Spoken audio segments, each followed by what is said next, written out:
Well, cool. Let's do you want to segue into the other topic that we were mentioning before? Yeah, Okay, yeah, cool. for sure. Yeah, so I'm doing this series called On Tyranny, and it's about how it's specifically about how authoritarianism and fascism, if you will, directly impacts artists, on a personal, professional, and economic level. Um, I launched it about a year and a half ago, and I was only interviewing artists from other parts of the world that were under dictatorships. And so I talked a lot, I talked a lot of bands about how they can survive as an artist, keep their career going if you're in like Russia or UAE or even Hungary. But then as things progressed last year, I shifted the focus to talking with American artists about how they're coping. And I just feel Mm, like in the whole national dialogue that's happening, artists aren't being really asked to about their opinions enough, and I think artists are so critical to a well-functioning society. So that's kind mm. of the features about. Um, how have you been feeling about how things are going? So I guess to start. I mean, I guess a word to kind of describe it is just unsettled. And I'm fully aware. I speak about this fully from a place of privilege. Like I'm fully aware of that. Yeah. I'm not faced with things that a lot of our world are faced with right now. And I'm fully aware of that. Mm. But it's something that like I would say unsettling and unsettled. Like in my opinion, music, especially music, I mean that's the art form I'm in, like that is a universal language. And I feel like that is something that can unite whoever Mhm. from any side of the aisle, from any background. Um, and I just feel like it's so incredibly divided Yeah. now, Yeah. just in general. Um, that it's scary. It's becoming increasingly scary. I mean, not even just from an artist perspective, because I feel like that's always what I feel like I've been able to kind of fall back on, or people in general have been able to fall back on. Like, what are those commonalities? What are those common areas of interest that you can come together, accept people's differences, be able to have conversations with Yeah, like people sports. yeah, exactly, like that have differences, but it's just not, that's just not happening as much anymore, and for the betterment of people, even people going through really horrible things, like having an outlet. I mean, what was it a while, 2 years ago, that music festival, was bombed, where people were out at a music festival, enjoying music, and they have to deal with that. Like I said, that's just, again, something from a place of privilege that I'm speaking like I'm not Yeah. accustomed to, but people are going through that. People are going through these real tragedies, and it's just, again, grounding it back on that word unsettling is kind of how I would encapsulate that.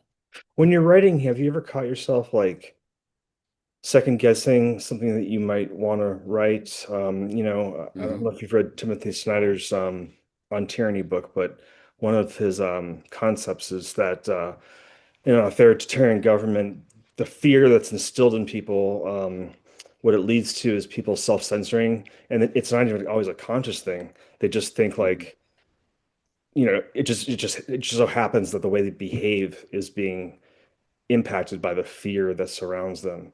Have you have you had any points where you've like either noticed that um or hesitated from Yeah. writing something? Yeah. Yeah, one of the first songs we ever wrote as a band, which it was a song I had had for a long time, and it like it's never been more relevant than like it is right now. It's a song on our original EP called End of the War. Yeah. Um, Hmm. and I have a couple lyrics in that like at the time of writing them, I was like, these are pretty dang heavy, especially for like what we sing and how I typically will write lyrics or portray a song. Like usually my lyrics are very surface level. They're not super deep. But these ones just flew out at the time and are never more, relevant than they are today. But each time we play the song, I take a pause every single time, and I'm like, this is like gonna hit home more than it ever does. And a couple of those lyrics are, um, one of them in the song is the man with a plan is not as crazy as he seems. And I feel like the way where that came from was not the place where I feel like people could take that now, if that makes sense. Yeah, it does. And again, when I wrote it back then, like it yeah, it didn't carry as much weight as it does now. And then the very ending line of that song is only the dead will see the end of the war, which again is like one of the heaviest things I think I've written in a song. And each time I say it, it's at a point in the song too that's very powerful where like I'm screaming it. Yeah. And it has no more, again, I've said it 10 times, but it has no more impact than it's never had more impact than it does right now, I feel. So that's something that I'm still like second guessing, but in the true art form, like it's not something that I've entertained like changing at this point because also I want people to listen to our songs and like come away with it with kind of their interpretation, Mhm. if you will. I don't often like to dive into like deep what songs were about. I'll tell people where the inspiration and stuff came from, but because I want people to listen to them and have, kind of their own takeaways. Absolutely. So anyway, that's definitely one that stands out always. Yeah, it's like when you wrote those lyrics, you probably came across as a madman. And now, Yeah. it sounds like, or they could have come from a place of fiction. And now, Yep, for now sure. next you're just a documentarian for crying out loud. Um, Right, for sure. just, how do you think that the arts community is gonna, are you fearful that the political intensity and the for lack of a better phrase, police state is going to crush the music industry? Are you hopeful that it'll make it through? You know, what, aside from what I like, my North Star for all of that is that it can't.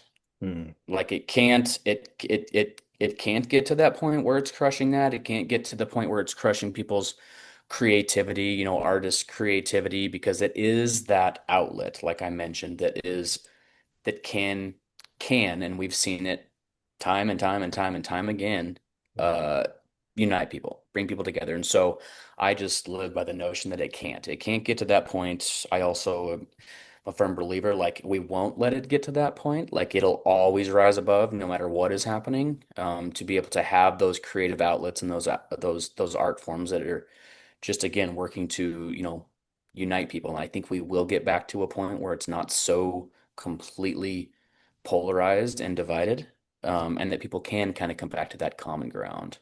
Yeah. I feel the same way about hope, which is um, it's the only option, Right, because right. the other options are defeatism or apathy or Yep.